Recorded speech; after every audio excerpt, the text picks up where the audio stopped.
In this video, I will teach you what glyphs and skill rotations to use so you can be a brawling tanking god in Tera consoles. Now, let's get it.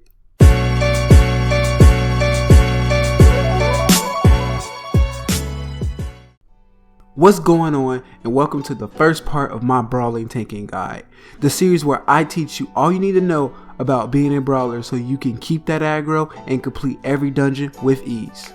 But first, allow me to introduce myself. I'm Oz99, and if you're new to the channel and you want more videos on Tera consoles and video games alike, then subscribe and hit that bell notification icon so you don't miss out whenever I post a new video.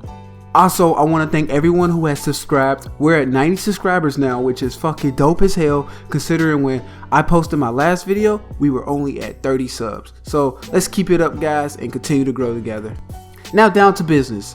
The brawler is primarily a tank, not a DPS. Your main goal will be to keep the boss's aggro while applying debuffs, but you kinda already knew that because that's basically like the tank's creed or whatnot. What makes the brawler different though from your traditional tank is that she's able to tank and still deal a good amount of DPS while providing crowd control for trash mobs.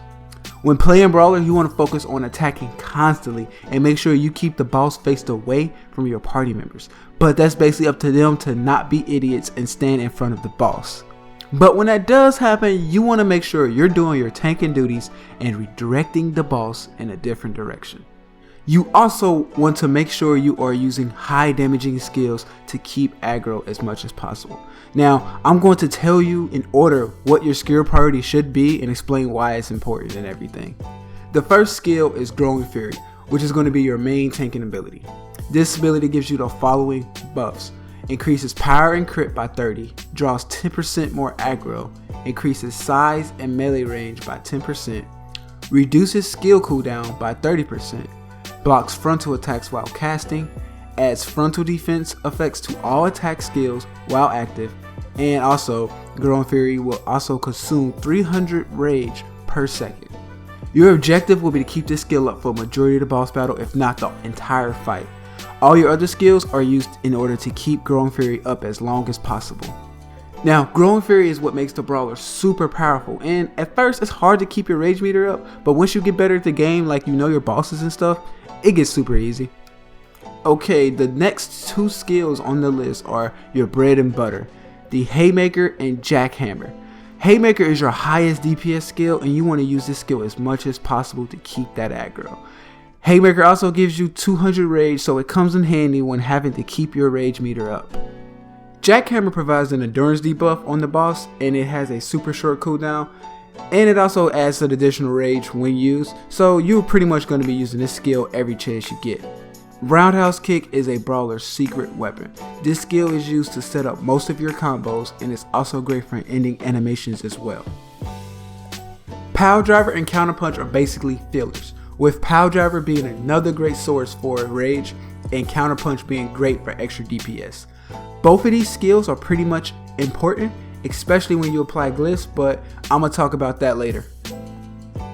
Ground Pounder will be your follow-up whenever all the other abilities are on cooldown. It has a high DPS, blocks frontal damage, and generates rage. Although the cooldown on this ability is super long, but this skill comes in handy whenever a boss has a multi-tick attack and you can get a perfect defense to proc, then it's even better and it will become your lifesaver. I actually love using this move whenever I get a chance, but that's just because I love smashing shit. But hey, maybe I'm not alone. Let me know in the comment section below if I'm the only one who actually likes using this ability. Your most low priority attack will be Flip Kick. This should be done when you have no other option. If that's on cooldown, then use Punch and Counter, but that's when you really hit rock bottom. Again, Punch and Counter should be your last resort. It doesn't provide enough DPS to keep aggro, so you have no reason to spam this ability. Okay, just had to get that out the way now. Now onto Glyphs. You only get 55 glyphs to work with, and for the most part you can get most of the important skills needed to keep up aggro. For Growing Fury, you want to apply the Pump glyph, which gives you an extra 25 power increase. This will give you more power damage, and more damage equals more aggro. The energetic glyph decreases skill cooldown by 20%. Now this can be useful in boss battles where the boss mechanic just won't allow you to keep your rage meter up. Then this comes in handy. But considering you will be keeping Growing Fury up for the whole battle, I would pass on this skill personally. As for Haymaker, you want to apply the Empowered glyph for a 25% increase in skill damage, the Carving glyph for a double chance to crit, and Persistence for a 20% chance to eliminate cooldown. Super important because when this glyph procs, you can do another Haymaker in a row, which is pretty useful in my opinion. For Jackhammer, you want to get Empowered for 25% more damage, Carving for increased crit chance, and Ardent for an extra 1% rage per hit. You will need to apply all 3 glyphs for Roundhouse Kick. Power Link is what makes Roundhouse Kick so important. It applies a 10% damage buff to all skills 3 seconds after landing a hit. This will be the reason why you are going to want to start every combo with this skill. You also have the Grounding glyph, which adds a frontal defense to Haymaker, Jackhammer, or Power Driver 5 seconds after activating this ability. Which is perfect when you don't have Growing Fury up because you can get Jackhammer and Haymaker to proc a perfect defense. Then apply Energetic for a 15% cooldown reduction. Now for Power Driver, you want to run Empowered for a 25% more damage, Ardent for an additional 2% of rage per hit, and Persistence for a 60% chance of resetting the cooldown for Roundhouse Kick.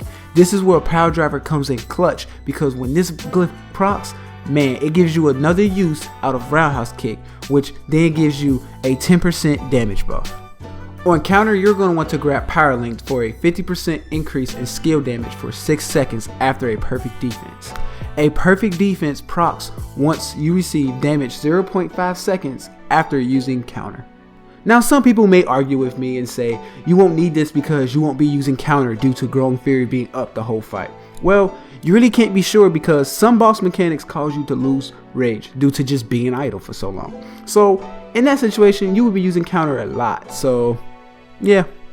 When it comes to Ground Pounder, you want to equip the Ardent glyph for 3% in rage generation, Empowered for 20% more skill damage, and Energetic for a 20% cooldown reduction.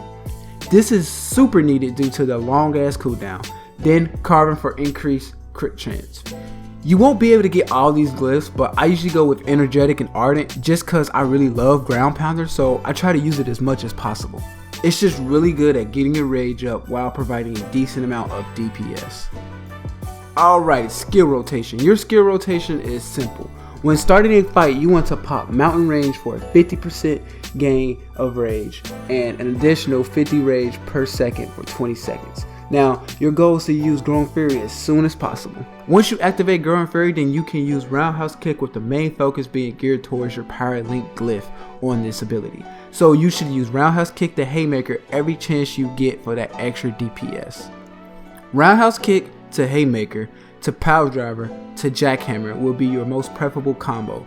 Any combo really that has Haymaker following Roundhouse Kick is basically your go-to. Whenever Haymaker is on cooldown, just follow the skill priority list to fill in the gaps. Are you thinking about playing Brawler or do you already have one? Let me know in the comment box below.